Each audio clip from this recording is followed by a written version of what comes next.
Hello there. Today I'm taking a look at potentially one of the most exciting Chardonnays being produced in Chile at the moment.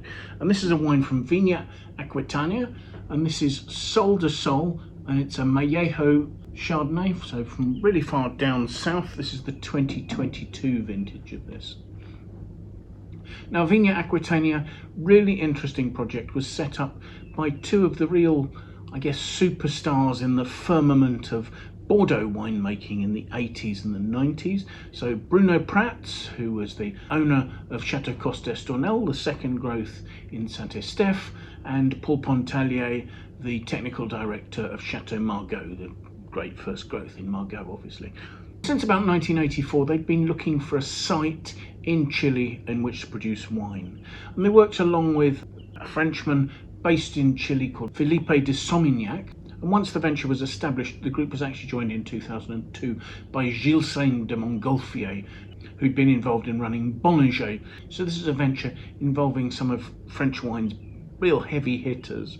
In 1990, they found a site in a place called Peñalolen, which they planted with something like about 18 hectares of, I think, mostly Cabernet Sauvignon, to produce a wine that was initially called Paul Bruno. It's since been superseded as their flagship wine by another wine called Lazuli.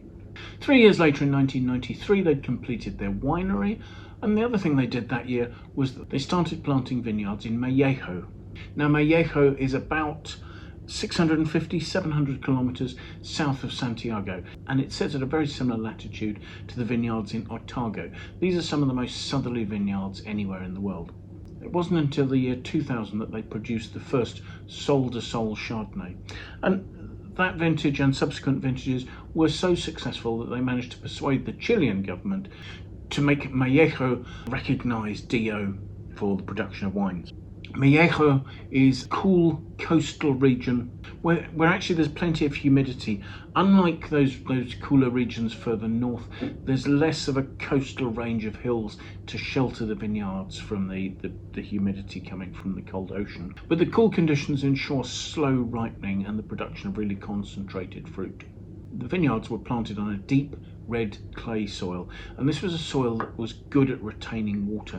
And this is important because from the period from December through to March, there's almost no rainfall here whatsoever, and therefore dripper irrigation is required to ensure the vines don't close down completely. The region also has some quite cooling winds, and again that slows ripening. Temperatures here never get much above 30 degrees C and will drop as low as 8 degrees during the growing season.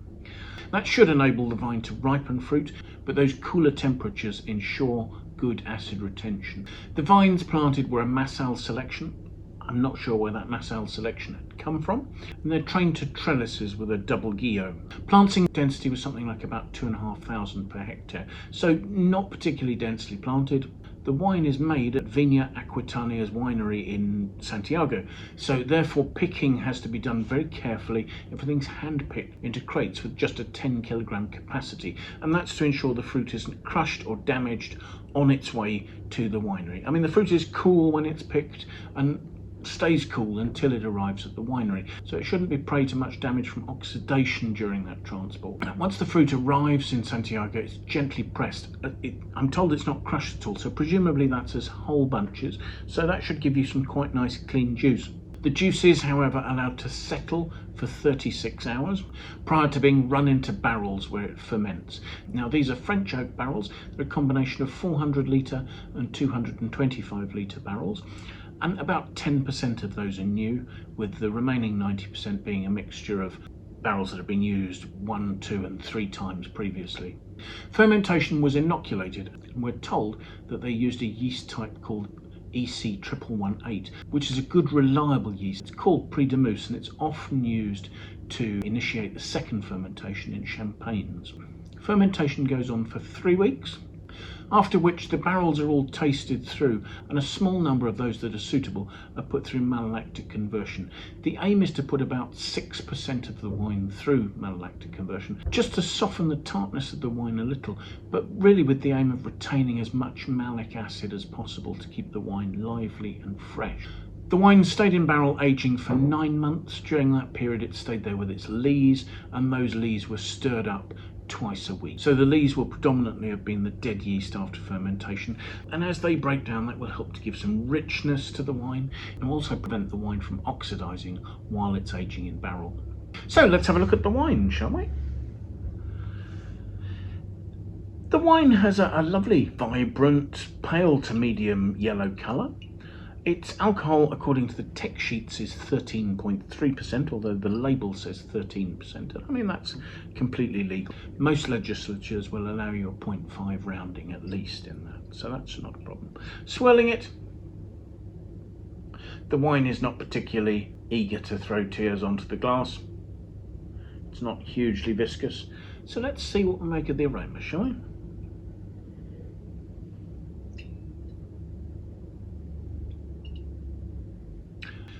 The aromas are quite restrained. There's a slightly minerally nature, there's a citric note, there are hints of leesiness.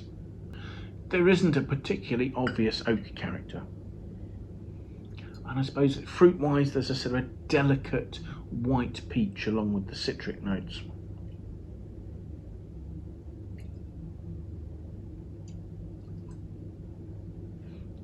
The aromas aren't particularly pronounced, but they're well defined. There's a nice complexity, and there's some really classic barrel fermented Chardonnay notes. So let's taste.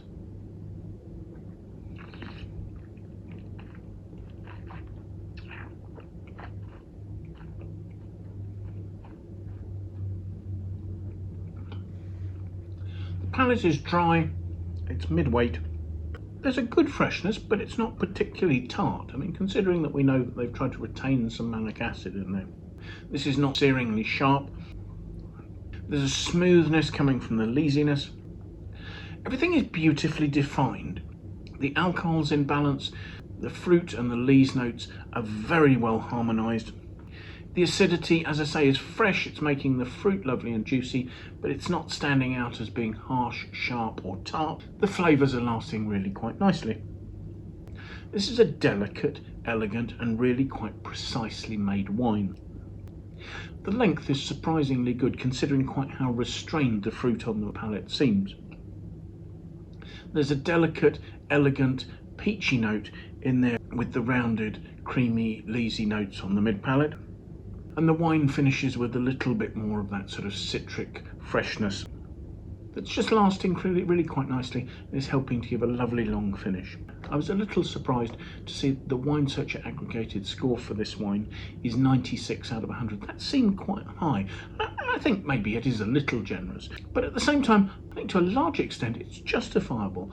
This is a really quite classic, beautifully balanced wine with such lovely harmony. I think its good acidity and its nice persistence mean that it is a wine that will probably age for at least 5 or 6 years and probably 10 years or more.